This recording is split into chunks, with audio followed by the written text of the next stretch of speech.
한국에서 지난 3월인데요. 관측된 후 다음 날부터 진주시 대곡면, 미천면, 지편면에서 총 4개가 발견되었다.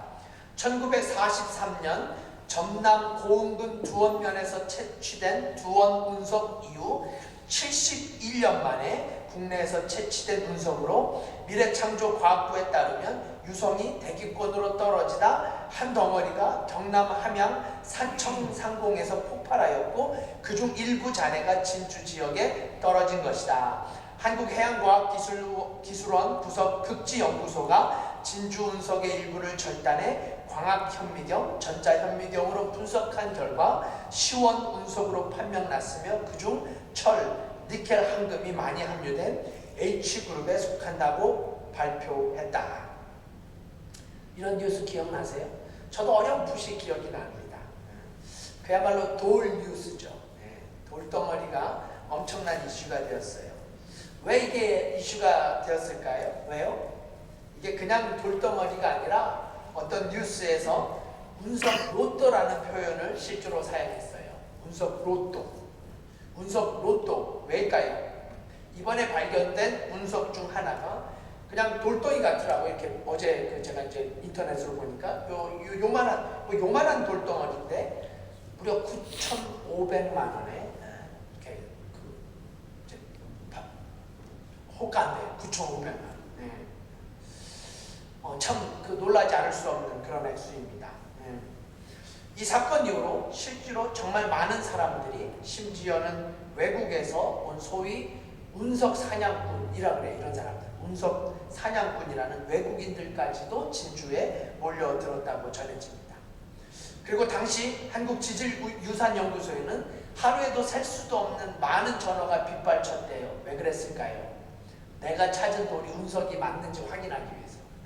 이것도 뉴스 기사였는데요. 어떤 사람이 아스팔트 조각을 가져와서 운석인지 여부를 확인해 달라는 해프닝까지 있었다고 합니다. 그야말로 하늘에서 떨어진 보물, 운석이 지난 봄 한국을 뒤흔드는 사건이 있었습니다. 이 사건 이후로 아무도 운석을 찾았다는 뉴스가 없는 걸 봐서 하늘에서 떨어진 보물 사건은 그렇게 끝이 난 것 같습니다. 여러분, 본문의 사건도 보물에 관한 예수님의 말씀입니다. 그렇죠. 본문의 이야기는 이렇습니다. 밭에서 일하고 있던 농부가 어느 날 밭을 갈다가 쨍강하고 하는 쟁기에 뭐가 부딪히게 됩니다. 그래서 그 밭을 파보았더니 거기에 아주 놀라운 보물상자가 있었던 거죠. 소위 대박이죠. 이게 본문의 시작이에요. 하늘에서 떨어진 보물 운석이 아니라 밭에서 발견된 보물상자. 얼마 전 진주에 떨어진 운석 사건이 실제 사건이었던 것처럼 예수님 시절 이 사건도 실제 상황이라는 사실을 주목할 수 있어야 됩니다. 예수님께서 그냥 뜬금없이 밭의 보물을 말씀하신 게 아닌데요. 왜 그럴까요? 분명 시험 문제예요. 시험 11월 마지막 주인데, 왜냐하면 그 시절에는 지금처럼 은행이 있었던 것이 아니니까 돈이나 귀중품을 맡길 수 있는 그런 곳이 있었던 시대가 아니에요. 그래서 고대 중동 지방에서는 은행 대신에 자신의 귀중한 소중품들을 땅속에 감추어 두는 것이 아래 의례적인 습관이었다고 전해집니다. 그러니까 예수님께서 이 비유를 말씀하시면서 전혀 얼토당토하지 않는, 전혀 현실적이지 않는 말씀을 하신 것이 아니라 실제로 그 시대의 보편적인 현상을 말씀하셨다는 사실을 우리가 간과하지 말아야 합니다. 자, 그럼 본문으로 들어가서 조금 춥죠. 우리 화진 형제가 막 애를 쓰는 것 같은데, 어제 처음으로 올해 히터가 틀어졌는데 이게 뭔가 조금 썸띵 롱인 것 같아요. 여러분들 오늘 하루만 참으시면 다음 주부터는 아마 더운 겨울을 보내실 거라는 생각이 들고, 예술학교 선생님들한테도 제가 어제 너무 추우셨는데 죄송한 말씀을 드립니다. 오늘 좀 추운데 성령님께서 우리 가운데 뜨겁게 임하셔서 이 추위가 물러나갈 수 있기를 바라고 본문으로 들어가십시다. 오늘 이 두 가지 비유, 이 비유가 우리에게 전하고자 하는 메시지는 무엇일까요? 저는 먼저 오늘 본문 속에서 이 두 주인공이 보물과 진주를 만나는 장면을 먼저 생각해 보고 싶어요. 오늘 비유를 신학적으로 쌍둥이 비유라고 일컬어집니다. 이것도 시험 문제겠네요. 쌍둥이 비유. 왜냐하면 이 비유 속에서 아주 중요한 사실이 쌍둥이처럼 비슷하게, 또한 쌍둥이지만 완전히 같지 않은 것처럼 그 안에 또 다른 메시지가 담겨져 있기 때문에, 그래서 쌍둥이 비유라고 하는데요. 저는 먼저 이 쌍둥이 비유라고 일컬어지는 이 두 비유 속에서 존재하고 있는 다른 점을 찾아보려고 합니다. 다른 점이 무엇일까요? 그건 바로 보물을 발견하는 것과 진주를 찾는 장면이에요. 이게 분명히 다르게 성경이 기록하고 있습니다. 우리 본문의 첫 절 함께 보실까요? 44절 함께 보십시다. 시작. 천국은 마치 밭에 감추인 보화와 같으니 사람이 이를 발견한 후에 거기까지만요. 자, 이어서 45절 보세요. 또 천국은 마치 좋은 진주를 구하는 장사와 같다. 여기서 아주 상반되어지는 두 단어를 우리는 주목해야 합니다. 그것은 보화를 발견했다는 것과 진주를 구하고 있었다는 사실. 그러니까 이 두 단어를 통해서 보물을 발견하는 장면과 보물을 발견하는 장면과 진주를 발견하는 장면이 엄연히 다르다는 사실을 우리가 보게 됩니다. 제가 조금 더 구체적으로 설명을 드리면, 우선 밭에서 보물을 발견한 사람, 밭에서 일한 사람이니까 뭐 쉽게 농부라고 할 수 있겠죠. 이 농부는 자기가 처음 밭을 일굴 때 여기에서 보물을 발견할 것이라고는 전혀 기대하지 않았을 게 분명합니다. 그냥 밭 일을 한 거죠. 평소처럼. 보물을 발견하기 위해서 땅을 판 게 아니라는 말씀이에요. 이 밭에서 발견된 보화는 그래서 의외의 발견이라고 할 수 있습니다. 수동적인 발견인 거죠. 이 발견을 하고 농부는 분명 엄청난 충격과 경이로움에 사로잡혀 있었을 거예요. 전혀 기대하지 않았던 발견에 이 농부는 흥분을 감추지 못했을 게 분명합니다. 반면 진주를 발견한 사람은 어떻습니까? 이 사람은 아예 처음부터 진주를 구하던 사람이었어요. 그렇죠? 쉽게 말해 상인이라고 해도 틀리지 않습니다. 이 상인은 처음부터 좋은 진주를 찾고 있었던 거죠. 구하다가 드디어 자기가 찾고 있었던 놀라운 값진 좋은 진주 하나를 발견하게 됩니다. 이제 이 두 주인공이 분명히 다르다는 사실을 알 수 있습니다. 농부는 기대하지 않았던 발견을 한 사람이었고, 상인은 기대하면서 찾다가 발견한 사람이었어요. 하지만 여러분, 이 두 가지는 분명히 다르지만 이 두 가지 다 아름다운 사건이 아닐 수 없습니다. 아주 아름답고 놀랍고 귀하고 중요한 일이에요. 그래서 우리는 이 두 가지 발견에 다 집중하려고 합니다. 왜냐하면 우리 중에도 예수님께서 이 비유에 말씀을 하신 것처럼 누군가는 농부처럼 보물을 발견할 수도 있는가 하면 또 어느 누군가는 상인처럼 진주를 발견할 수도 있기 때문입니다. 그래서 이 두 가지를 다 살펴보는 것은 매우 중요한 일이에요. 아니, 이 두 가지 발견에 우리는 똑같이 집중해야 합니다. 어느 누구도 진주를 발견한 상인만이 올바른 일이고 보물을 발견한 농부의 발견은 좋지 않은 거라. 혹은 반대로 상인의 발견이 더 낫다라고 할 수 없는 문제이기 때문이죠. 그래서 저는 이 두 가지 발견에 우리가 동일한 시선으로 바라볼 수 있어야 한다고 믿습니다. 여러분, 우리가 잘 알고 있는 사도 바울의 회심의 장면을 한번 떠올려 보세요. 사도행전 9장에 나와 있죠.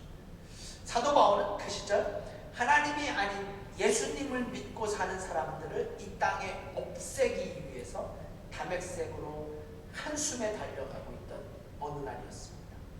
그런데 그 길에서 갑자기 한 강력한 빛이 사울을 붙잡게 되죠.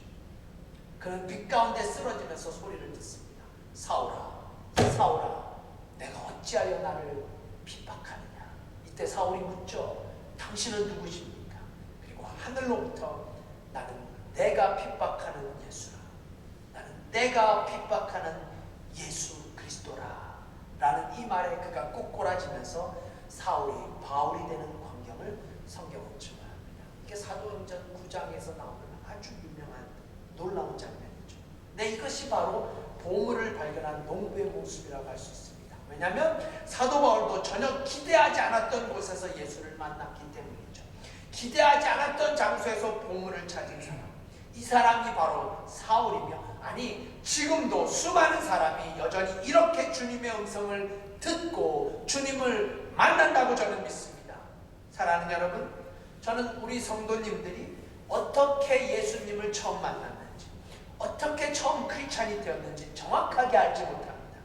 하지만 저희 중에 어떤 분은 이런 분도 계시지 않겠어요?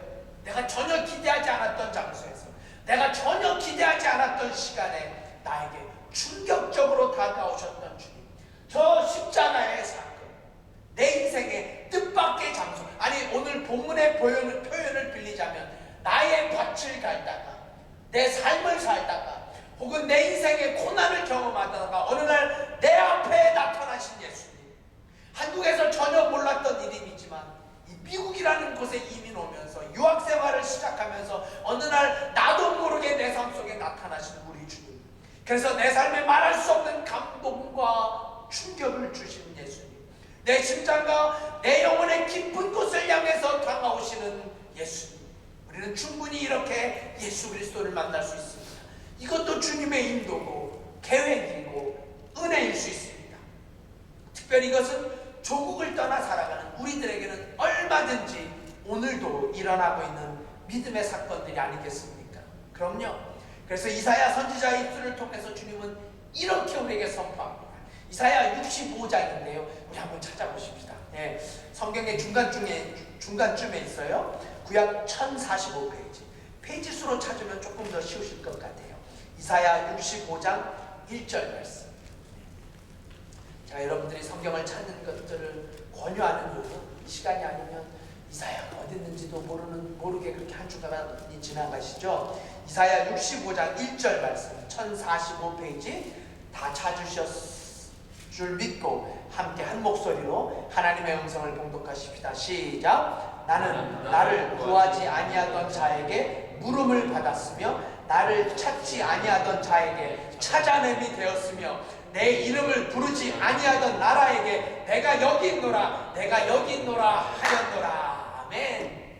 하지만 여러분, 절대 이 말씀만 기억하시면 안 돼요.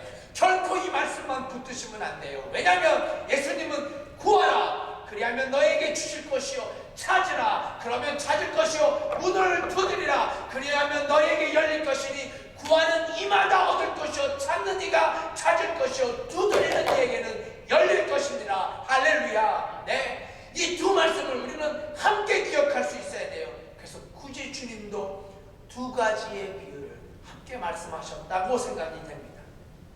네, 분명 두 가지 다 하나님의 은혜이지요. 어느 날 우연히 만나게 된 복음, 어느 순간 기대하지 않았던 주님과의 만남, 이것은 분명 하나님의 은혜입니다. 하지만 여러분, 하나님은 구해야 할 자가 구하지 않고는 허락하지 않는다는 사실. 성도님들 잘 들어주세요. 구해야 할 자가 구하지 않고는 허락하지 않는다는 사실. 문을 두드려야 할 자는 반드시 문을 두드려야만 열린다는 사실. 찾아야 할 이는 반드시 찾아야만 찾을 수 있다는 사실. 그것이 바로 진주를 찾은 한 남자의 고백이요, 이것이 우리의 고백이어야 합니다. 그리고 더 중요한 것은 이것도 하나님의 은혜라는 사실이죠. 기대하지도 않았는데 보물을 발견한 것만이 하나님의 은혜가 아니고 정말 기다리는 자에게, 찾고 찾는 자에게 그 놀라운 진리를 발견하게 하신 그 주님의 은혜를 우리는 이 시간 찬양드립니다. 네, 우리 구세군 필라 한인교회 모든 성도님들이 모두 다가 어떤 방법이라도, 어떤 순간이라도 하늘의 보화를 발견할 수 있기를 예수 그리스도의 이름으로 간절히 축원드립니다. 자, 이제 한 걸음 더 나가서 두 번째로 이 두 비유의 공통점을 좀 살펴보고자 합니다.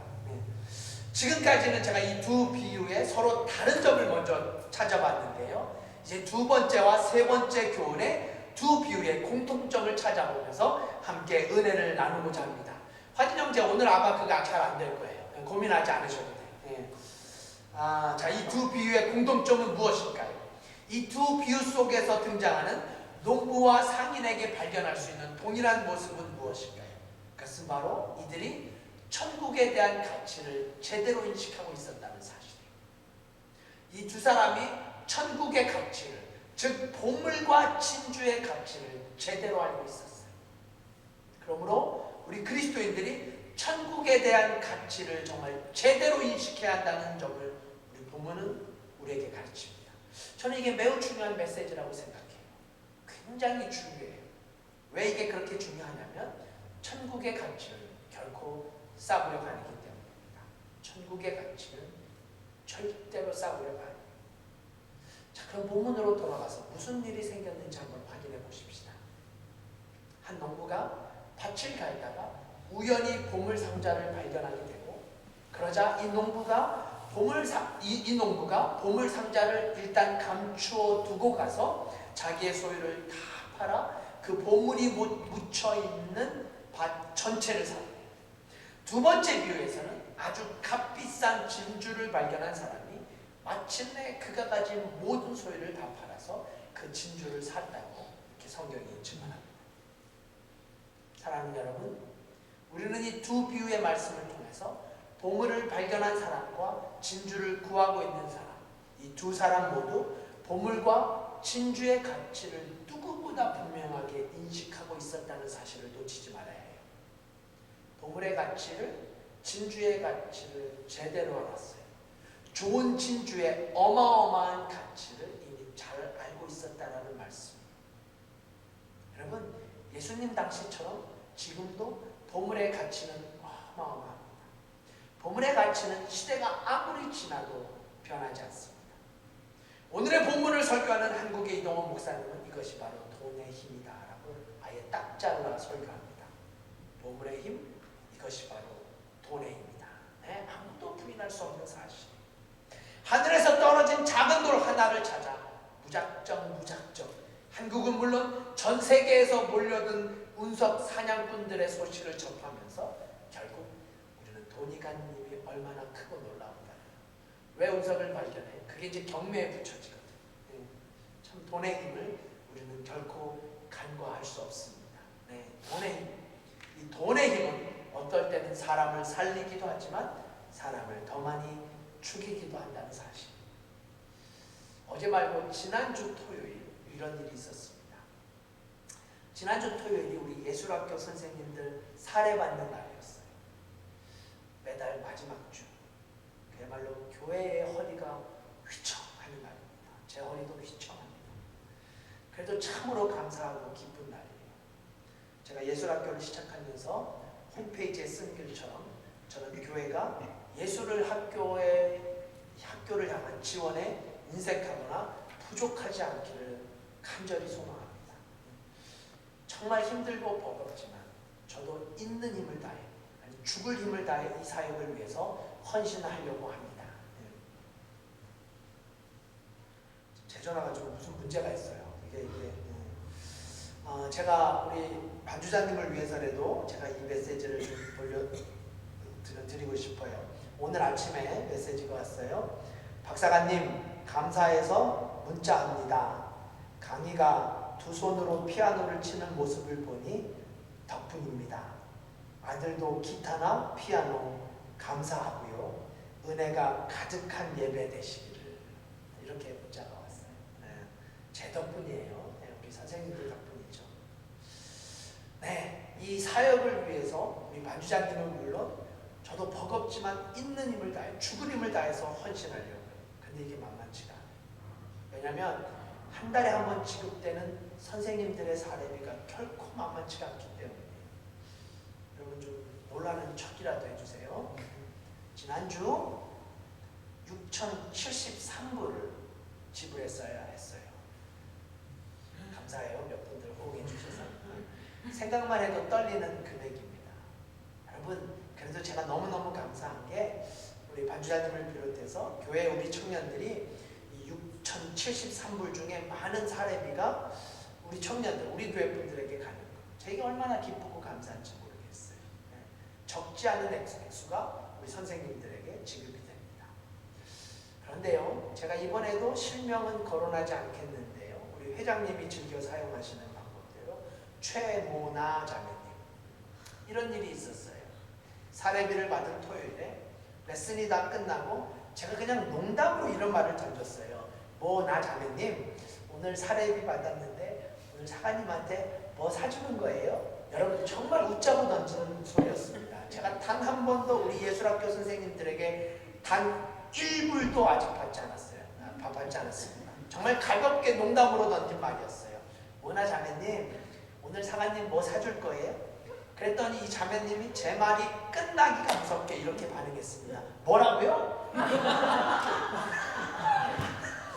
제가 흉내를 잘못 내서 그렇지 정말 눈을 똑바로 뜨고 눈을 똑바로 뜨고 우리 증인 있어요 우리 반주자님. 사관님 뭐 뒤에 욕 안 나온 것만으로도 감사하십시오. 뭐라고요? 뭐나 자매님 뭐나 써야죠. 여러분 생각해 보세요. 제가 지금 상처받았다고 컴플레인 하는 게 아니라 우리 청년들이 너무 대견스럽죠. 돈의 가치를 좀 제대로 아는구나.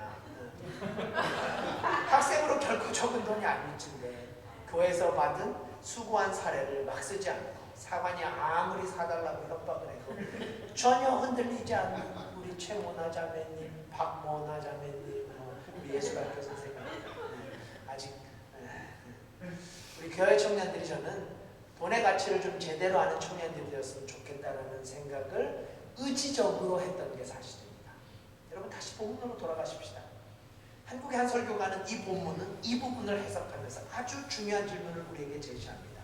그것은 바로 이 비유의 말씀을 통해서 우리 신앙인들이 내 신앙의 가치를 그토록 소중하고 귀하게 여기고 있는가라는 거죠. 내 신앙의 가치를 제대로 알고 내가 믿고 있는 예수 그리스도의 가치를 제대로 알고 있는가? 우리가 세상의 보물, 세상의 돈의 가치를 너무나 중요하게 여기고 살아가는 것처럼 그렇게 정말 믿음의 가치도 구원의 가치도 제대로 인식하며 살아가는가?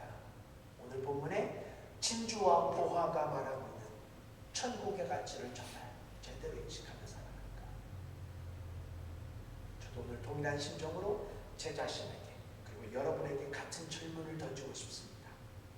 구세번 필라하니교회 성도님들은 정말 예수 그리스도의 가치를 제대로 알고 계신지, 그 예수 그리스도를 내 삶에 영접하고 거듭나고 그래서 얻을 수 있는 구원의 가치, 구원의 소중함을 정말 제대로 인식하고 계신지, 아니 예수님께서 핏값으로 세우신 이 교회의 가치를 제대로 인식하고 계신지. 여러분 우리는 이 질문에 습관적으로 아멘하지 말아야 돼요. 너무 쉽게 안다고 말하지 말아야 돼요. 가치는커녕 구원과 영생, 하나님의 말씀, 심판의 중요성을 뼈저리게 느끼지 못하면서 대답부터 하는 가오를 범하지 말아야 합니다. 왜냐하면 다시 한번 말씀드리지만 구원은 그런 싸구려가 아니기 때문입니다. 영생을 얻는다는 것, 구원을 얻는 것, 그것은 절대로 싸구려가 아니기 때문이에요. 사랑하는 성도 여러분, 요한복음 1장 11절을 보시면 이런 슬픈 구절이 기록되어 있어요. 제가 한번 봉독해 볼게요. 자기 땅에 오매, 하나님 말씀하시는 거예요. 자기 땅에 오매 자기 백성이 영접지 아니하였다. 왕 대신 예수님께서 이 역사와 세상 속에 찾아오셨는데 유대인들은 자기 나라에 찾아오신 메시아 되신 그 예수님을 제대로 깨닫고 있지 못하고 있었던 거죠. 여러분 이게 얼마나 큰 비극입니까? 이게 얼마나 성경 속 슬픈 구절이에요. 네, 그렇습니다. 이 땅을 창조하신 그분, 역사를 섭리하시고 그 역사의 수레바퀴를 돌리시는 그분, 사람마다 그들의 삶 속에 들어가셔서 찾아오셔서 의미와 보람과 삶의 이유를 허락하시고 거기서 더 나아가 부활의 소망을 허락하신 놀라우신 그분 예수 그리스도, 그분께서 보물과 진주보다 더 귀한 삶을 가지고 우리에게 찾아오셨건만 사람들은 그 예수를 모른다고 성경은 우리에게 증거합니다. 예수님과 함께하는 삶의 가치를 제대로 깨닫지 못한다고 정말 무엇과도 바꿀 수 없는 놀라운 보화가 주어졌건만 그 보물과 진주의 의미를 세상은 깨닫지 못했고 깨닫지 못하고 있고 여전히 깨닫지 못할 수많은 영혼들의 그림자를 바라보면서 이제 우리도 이렇게 물을 수 있어야 합니다. 나는 과연 제대로 깨닫는 자인가? 나는 과연 구원의 가치를 제대로 인식하고 있는가? 나는 과연 하나님의 말씀, 이 말씀 안에서 증거하고 있는 영생의 가치를 제대로 알고 있는가? 나는 과연 내게 허락하신 내가 섬겨야 할 이 교회의 가치를 바르게 알고 있는가? 나는 과연 이 한 교회에서 함께 하나님의 뜻을 이뤄나갈, 하나님께서 함께 만나게 하신 나와 함께 신앙생활하고 있는 내 옆에 교우들의 존재의 중요성을 얼마나 깨닫고 있는가? 자, 제가 한 번 더 우리 교회 리더분들에게 묻고 싶어요. 여러분들에게 맡겨진 그 사명의 가치를 제대로 인식하고 계신지요? 내가 맡은 사명의 소중함을 깨닫고 계신지요? 교회의 중역으로서 그 일이 얼마나 가치 있고 소중한 일인지를 인식하십니까?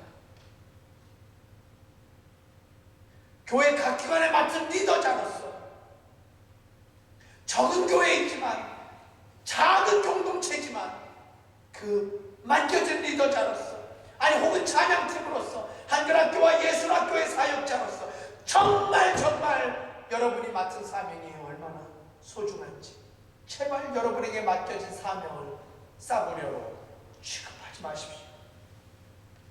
아주 유명한 일화죠. 이게 1704년 산인 스트라디바리 바이올린에 얽힌 실화. 영국의 몹시 추운 어느 겨울날이었습니다. 영국 런던의 한 악기점에 초라한 옷을 입은 여인이 찾아와 한 바이올린을 내놓으며 저는 지금 배가 몹시 고픕니다.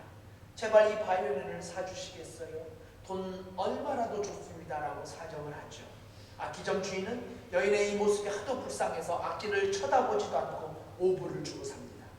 그녀는 악기를 내놓고 고맙습니다. 연거푸 인사하고는 종종걸음으로 사라집니다.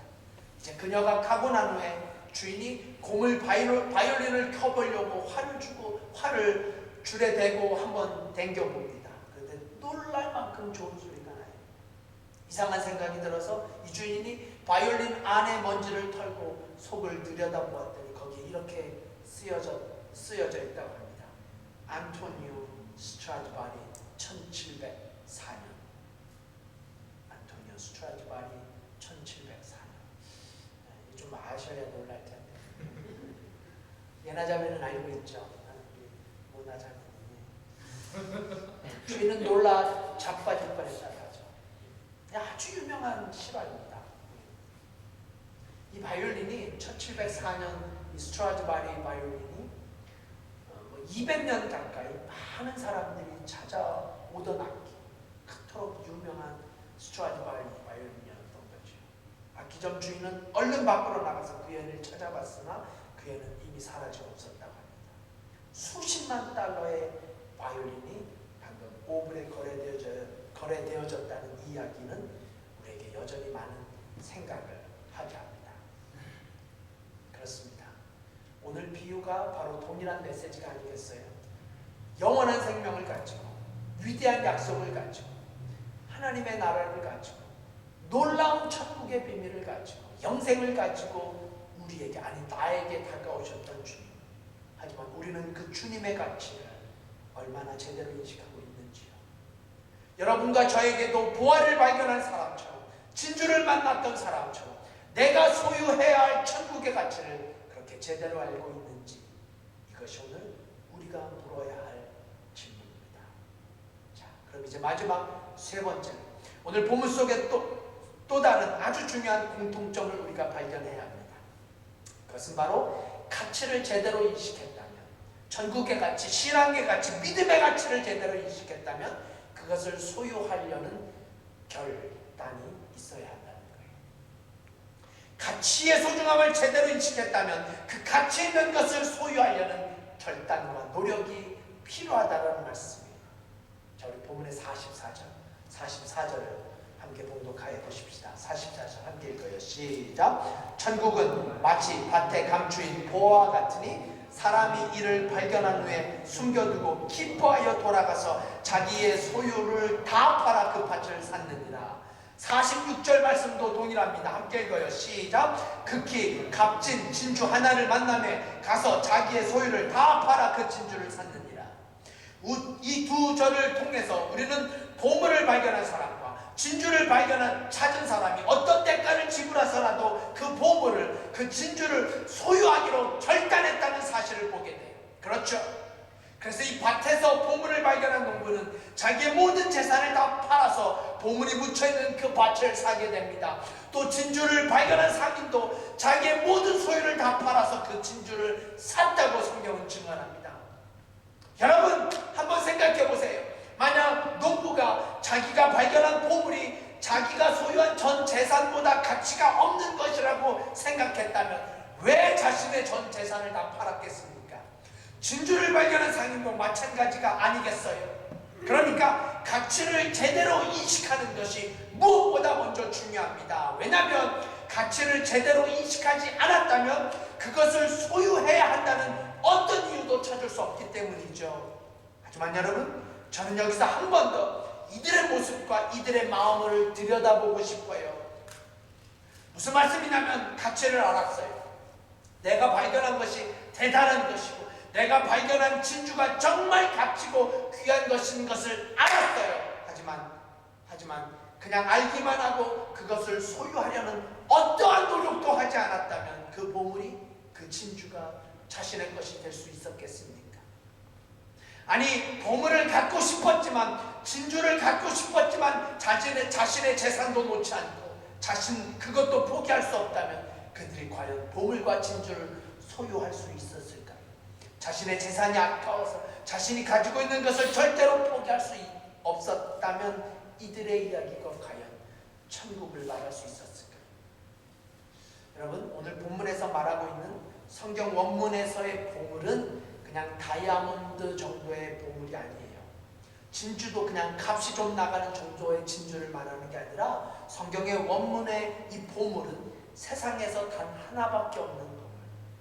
진주가 이 세상에서 단 하나밖에 없는 진주를 말하는 거예요. 그러니 여러분, 그것을 발견한 사람이 그것을 소유하려고 노력하는 것 당연한 것 아니겠어요? 그들이 전 재산을 파는 것 당연한 거예요. 그렇게 해서라도 얻어야 할, 손에 쥐어져야 할 보물. 이 세상에 단 하나밖에 없는 보물, 이 세상에 단 하나밖에 없는 존재하지 않는 진주. 그 가치를 안 사람이 세상의 명예도 세상의 부귀도 그 어떤 것과도 바꿀 수 없다고 고백하는 것, 이것이 자연스럽고 이것이 타당한 것이 아니겠습니까? 그렇습니다. 이것이 바로 신앙인이 반드시 가지고 있어야 할 신앙의 가치관이에요. 사실 오늘은 만남에 대해서도 여러분들에게 제가 권면을 드리고 싶었지만 그건 다음 기회로 미루기로 하고 오늘은 신앙의 가치관에 대해서 여러분에게 제가 권면을 드려요. 무엇이 더 귀하느냐? 무엇이 더 소중하냐? 무엇이 더 가치 있는 것인가? 우리는 이렇게 물을 수 있어야 합니다. 하지만 그런 물음만으로 영생은 소유할 수 없다는 사실을 오늘 본문은 우리에게 일깨워 줍니다. 영혼의 가치를 알고 구원의 중요성을 인식했다고 한들 내가 가지고 있는 것을 포기하지 않고 여전히 세상 것에 목숨을 걸며 무엇이 정말 중요한 삶의 가치관인지를 잃어버리고 산다면 그야말로 신앙은 예수님의 표현처럼 죽은 신앙이 될 것이 분명합니다. 여러분, 저희가 오늘 부를 마지막 찬양이 백이장 찬송입니다. 백이장 찬송, 주 예수보다도 귀한 것은 없네. 이 찬송의 2절의 가사는 이렇습니다. 주 예수보다도 귀한 것은 없네. 이 세상 명예와 바꿀 수 없네. 이전에 즐기던 세상 일도 주 사랑하는 마음 뺏지 못해. 그렇습니다. 이것이 보물을 발견한 사람의 모습이에요. 이것이 진주를 발견한 사람의 간증입니다. 이것이 또한 오늘 천국의 비유를 말씀하시는 주님의 마음이라고 믿고 싶어요. 예수 그리스도가 우리가 가진 모든 것보다 더 귀하다는 인식, 이 하나님의 말씀이 이 세상의 모든 것보다 귀하다는 인식이 우리 마음속에 있다면 우리는 과연 그 주님을 소유하기 위해서 얼마나 결단하며 살고 있습니까? 여러분, 정말 잘 들어주십시오. 그 주님과 동행하기 위해서, 그 주님을 내 삶의 주인으로 모시기 위해서 우리는 얼마나 많은 삶 속에 희생을 하고 얼마나 많은 삶 속에 헌신을 하고 얼마나 많은 삶 속에 그렇게 결단을 하며 살고 있는지요. 사랑하는 성도 여러분, 우리 모두는 주님을 사랑하며 살아가는 그분의 제자들입니다. 그게 성도죠. 그래서 교회에 출석하면서 찬송도 부르고 기도도 하고 말씀도 듣고 성도의 교제도 하면서 신앙생활을 합니다. 하지만 그러면서도 여전히 주님을 소유하지 못하고 있다면, 여전히 저 십자가가 아무런 의미가 내게 없다면, 그럼에도 불구하고 작은 천국을 경험하지 못한다면, 이렇게 우리가 예배를 드리면서도 혹시 우리에게 더 중요한 무엇이 있기 때문에 아닌 건지, 출세하는 것, 돈을 버는 것, 공부하는 것, 먹고 마시는 것, 취미생활하는 것, 이 모든 것이 내게 무엇보다도 더 중요한 관심사라면, 이게 중요하다라는 말씀이, 이게 중요하지 않다라는 말씀이 절대로 아니죠. 그저 세상의 것만을 가장 중요한 관심으로 놓고 그렇게 살고, 그렇게 또 살고, 그렇게 또 오늘을 살고, 그런데 이런 세상의 관심들 때문에 진정으로 내 삶에 하나님의 나라를 경험하고 하나님의 통치를 경험하는 이 놀라운 일에 방해가 되고 있지는 않는지, 이제 제가 다시 한번 말씀을 마치면서 여러분에게 예수 그리스도의 이름으로 도전합니다. 하나님 나라와 예수님의 가치를 깨달으셨다면 오늘 보아와 진주가 말하고 있는 천국을 소망하며 살아가는 우리들의 모습 속에서 얼마나 신앙의 결단이 있으십니까? 우리는 오늘 어떤 결단을 하며 예수 그리스도의 제자로 살아가고 있는가? 거룩한 구세군의 군병으로서 천국을 사모하며 살아가야 하는 저와 여러분이 오늘 이 시간 이 자리에서 어떤 결단을 해야 할까요? 이것이 오늘 보아와 진주가 말하고 도전하는